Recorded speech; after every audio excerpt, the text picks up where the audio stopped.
Hello అండి, అందరికీ నమస్తే. అందరూ బాగున్నారా? నేను బాగున్నాను. మీరు కూడా బాగుండాలని కోరుకుంటూ ఈరోజు వీడియోని అయితే చూసేద్దాం. ఈరోజు వీడియోలో బీరకాయ ఎగ్ కర్రీ ఎలా చేయాలో చూసుకుందామండి. దానికోసం నేను ముందుగా బీరకాయ ఆనియన్స్ కట్ చేసి ఇలా పక్కన పెట్టుకున్నాను. తర్వాత 3 eggs తీసి పెట్టుకున్నాను. పోపు కోసం అన్నీ రెడీ చేసి పెట్టుకున్నానండి.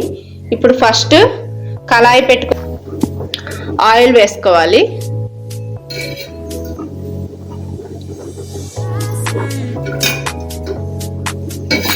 దీనికి కొంచెం ఆయిల్ ఎక్కువే పడుతుందండి, ఒక 3-4 స్పూన్స్ పడుతుంది. ఎందుకంటే ఎగ్ అంటుకుంటుంది కాబట్టి ఎక్కువ ఉండాలి.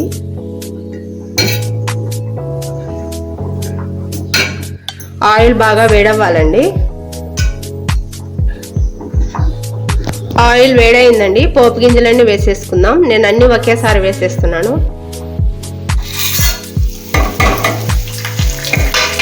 పోపు అంతా వేగిపోయాక ఆనియన్స్ వేసుకోవాలండి. ఆనియన్స్ వేసేద్దాం. ఆనియన్స్ అన్ని బాగా వేగనివ్వాలండి, ఎర్రగా ఫ్రై అవ్వాలి.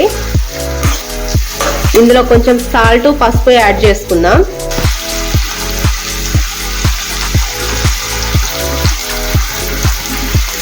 పసుపు కూడా వేద్దామండి.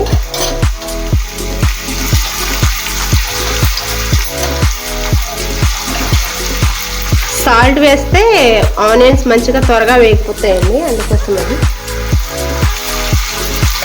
ఇదంతా ఒకసారి కలిపేసుకుందాం.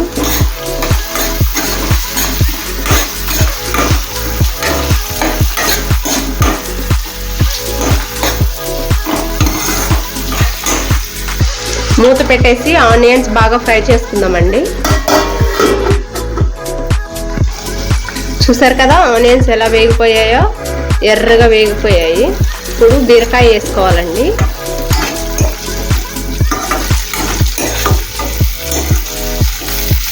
బీరకాయ వేసుకుందాం.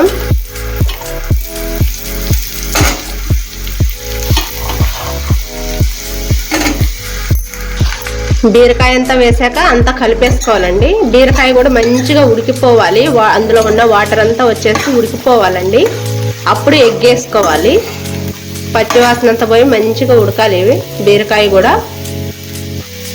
మూత పెట్టేసి ఒక 2-3 minutes ఉడకనిద్దాం బీరకాయని కూడా. మూత పెట్టేసి మధ్య మధ్యలో కలుపుకుంటూ ఉండాలండి. బీరకాయ ఇలా అడుగంటుపోతుంది, లేకపోతే మాడుతుంది. ఇంకా మగ్గాలండి. కలర్ మారలేదు, ఇంకా పచ్చిగానే ఉంది. బీరకాయ ఇలా బాగా ఉడికిపోయాలండి. చూసారు కదా ఎర్రగా మంచిగా ఉడికిపోయింది. ఇప్పుడు గుడ్డు కొట్టేసుకోవాలి. ఇదంతా పక్కకు పెట్టేసుకొని ఇప్పుడు ఎగ్ వేద్దాం.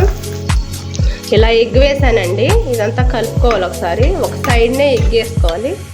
మీకు ఇలా అవ్వదు అనుకుంటే బీరకాయ అంతా తీసి పక్కన పెట్టేసుకొని కూడా గుడ్డు ఫ్రై అయిన తర్వాత బీరకాయ వేసి కలిపేసుకోవచ్చండి. కానీ నేను ఇలాగే వేస్తున్నాను.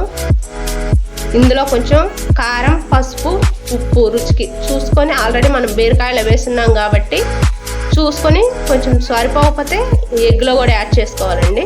ఇప్పుడు వేద్దాం. ఇదంతా ఒకసారి కలిపేద్దాం బాగా. చూసారు కదా ఎగ్ కూడా బాగా వేగిపోయిందండి. ఇప్పుడు ఇదంతా బాగా కలిపేసుకుందాం, బీరకాయ ఎగ్ అంతా.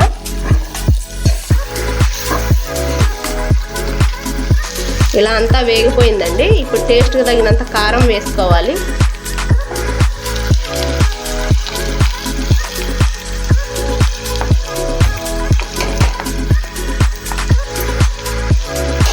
ఇదంతా కలిపేసుకోవాలండి కారం వేసినాక. ఇలాంతా బాగా కలిసిపోయిందండి కారం వేసాక. ఇప్పుడు ఇది టేస్ట్ చూసుకోవాలండి. ఉప్పు కారం అంతా సరిపోయిందో లేదో చూసుకొని, సరిపోకపోతే ఇంకొంచెం యాడ్ చేసుకోవాలి. మూత పెట్టి 1 నిమిషం మగ్గనిద్దామండి. కారం ఉడకాలితే మంచిగా ఉంటుంది టేస్ట్. ఇంతే అండి, రెడీ అయిపోయింది. చూసారు కదా ఆయిల్ అంతా వచ్చేసింది, వేగిపోయింది కర్రీ. ఈ కర్రీ రోటీస్లో కానీ, చపాతీలో కానీ, రైస్లో కానీ, దేంట్లోకైనా చాలా బాగుంటుందండి. బీరకాయ అంటే తినని వాళ్ళకి ఇలా ఎగ్ వేసి చేస్తే చాలా ఇష్టంగా తింటారు. ట్రై చేసి చూడండి మీరు కూడా. ఈ వీడియో కనుక నచ్చినట్లయితే లైక్ చేయండి, షేర్ చేయండి, సబ్స్క్రైబ్ చేయండి friends. Thank you for watching.